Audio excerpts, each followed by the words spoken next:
What's up, fellas? Welcome back to the channel. Today, we are wrapping up the series for The Last Dance. I know. It's a sad day, but let's get right into it. The first thing I'm going to start talking about is I remember in the last episode before we left off, I talked about the cliffhanger and I was upset because I wanted to see this rivalry between the Bulls and the Pacers because Reggie Miller was my favorite player growing up in the 90s. And well, they get into it. And one of the things I want to point out is how Reggie Miller starts telling us a story about when he was a rookie and he played Michael Jordan. And he kind of started feeling himself during the game. And in the second half, Jordan ends up going off. And before he walks off of the court, he tells Reggie Miller not to ever talk trash to Black Jesus. Now, Miller is seen during this interview talk about how he was different than most of the guys, which is something that I was looking forward to because I know this dude was fierce, a competitor, and nobody could talk trash to this dude and not have him light up like a match just like Jordan would. So he was talking about how he's different because he was not afraid of Jordan and he didn't get intimidated by Jordan. And if anyone can go toe-to-toe with Jordan and talk trash, it's probably Reggie Miller. But even he respects Michael Jordan for his greatness. And on the flip side, Michael Jordan also respects Reggie Miller as well as the Indiana Pacers team that he faced. He goes on to say that that is the toughest team that he had to face besides the Pistons themselves. If I had to pick a team that gave us the toughest time in the East, Indiana was probably the toughest outside of Detroit. Now, after the Bulls go up 2-0 in the series, Indiana ends up winning the third game at home, but they barely won that game.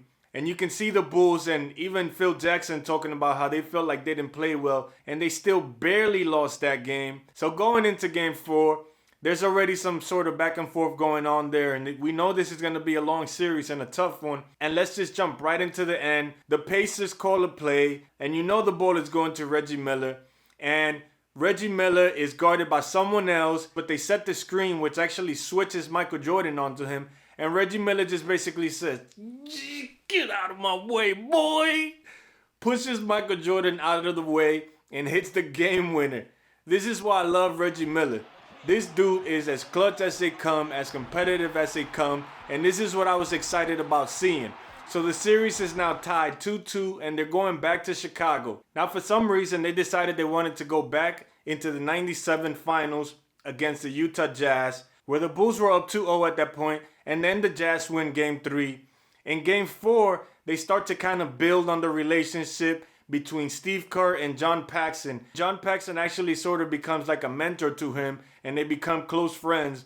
And what do you know? It's crazy. I knew Steve Kerr had hit that one shot from the free throw line, but that 3 that he ends up hitting in game 7 versus the Indiana Pacers, in Reggie Miller's own words, that was the toughest shot of that series, the best shot of that series, because it kind of deflated them and gave the Bulls the momentum to actually finish out that game. Now, with regards to that, I think the reason they went back to the Jazz series was because at that time, Steve Kerr was already on the Bulls team and they wanted to get that relationship going and talk about how Paxson hit those shots for Jordan in 9-3 versus the Phoenix Suns. And now in the 97 series, he ended up hitting that same shot for Jordan to win the game. And again, they're just tying that relationship there between those two guys, as this is kind of Steve Kerr's 15 minutes of fame in this documentary. Now we go back to 98 and the Bulls and the Pacers split the next 2 games. So the series ends up being 3-3 and now we've got a game 7. And throughout most of the game, it was a tight game,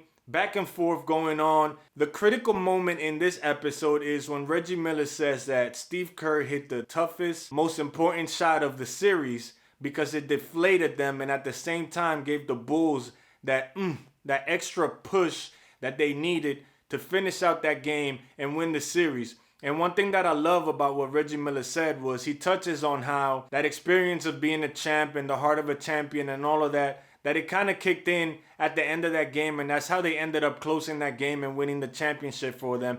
The Pacers were hungry and they wanted to win that game, but just that little experience and understanding and familiarity of being there is what helped the Bulls to win that game and win the championship. Now the Bulls are seen talking about how difficult that series was. That series with Indiana was the hardest playoff series we had. They were big, they were strong, they were physical. Michael Jordan even says that that's the hardest he's had to play in 13 years, which leads me to believe that at this point, he considered the Pacers even tougher than it was for the Pistons. Now let's move on to episode 10.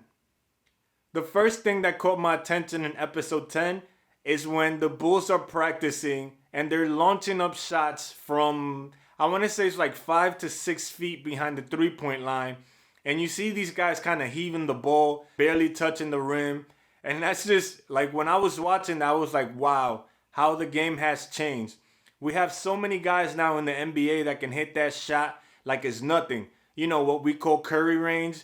Guys like Lillard, Trae Young. These are guys, even LeBron himself, these are guys that can hit these shots like straight jump shots. No heaving needed, no extra push necessary, no extra bend in the knees to get the ball to reach. It is really crazy how the game has changed and how it's just been expanded to the point where players are shooting like 5, 6 feet behind the 3-point line and they're just throwing up regular jump shots like it's nothing. Now on to the finals with Utah. They split the first 2 games, but something really odd happens in game 3. Now the entire series is pretty much competitive except for this one game. The Bulls destroyed the Utah Jazz 96-54. Say that again? 96-54.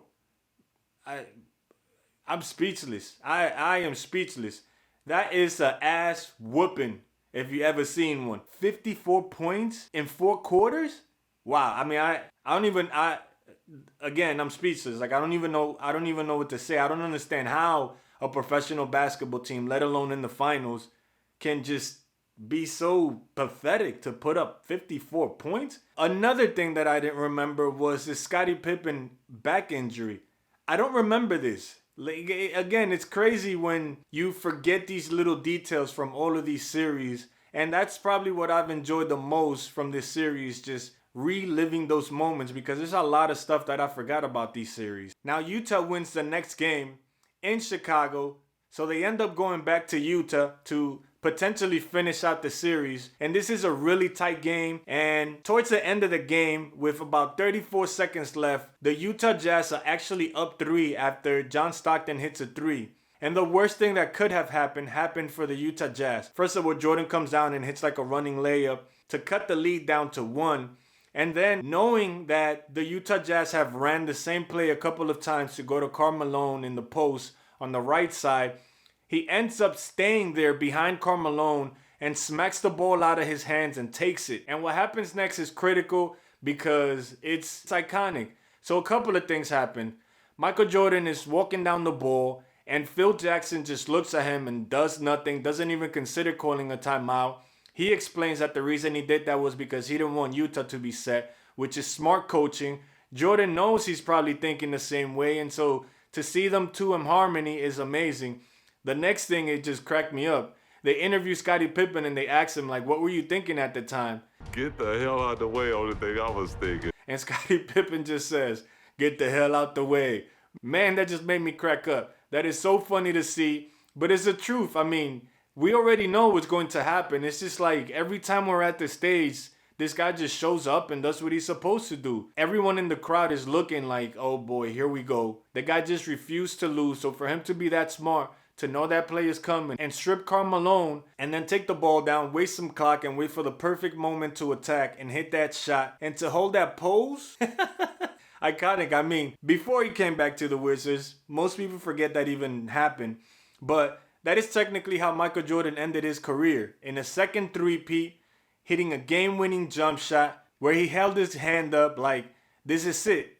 Game. I'm calling it. And that was it. The Bulls ended up winning the championship once again. Like I said, Jordan three-peating for a second time and retiring. Now, the episode ends on, a couple of questions. Would the Bulls have won 7 if they came back? They talk about how the owner actually told Phil Jackson that he could come back, but that a lot of the players that they were currently paying were not going to be able to come back the next season because they were going to get a lot more money than they were getting, which was going to balloon the cap and was going to force the Bulls to have to lose some of those players. So they were willing to come back with Phil Jackson and Michael Jordan and try to rebuild, but Phil Jackson wasn't feeling that, and neither was Michael Jordan. And that's how the series ends. That's how the last dance ended up being the last dance. And you know, it was a great documentary. To sum it all up, I know I've said some harsh things about how I feel about Michael Jordan the person, but I want to be clear to everyone watching this that I do believe that Michael Jordan is the greatest player of all time, and I have no bias on that. It doesn't hurt me to say that. I was a teenager in the 90s. I was introduced to basketball during Michael Jordan's reign, and so I know he's the greatest. You know, I just disagree on some of the things, some of the techniques, the way he treated teammates. But as a basketball player and his competitiveness and his clutch factor and just how he dominated, there's nothing to argue. And I'm a LeBron fan, but there's nothing to argue. So fellas, this is the end of the video. I want to thank you all, anybody who's watched this full series. Thank you. If you are new to the channel, please consider subscribing, hitting the like button, as well as sharing the video. If you are not new and you are subscribed to the channel, please consider hitting the notification bell so that you are reminded when I release a new video so that you guys can tune in. I'll see you guys in the next video. Peace.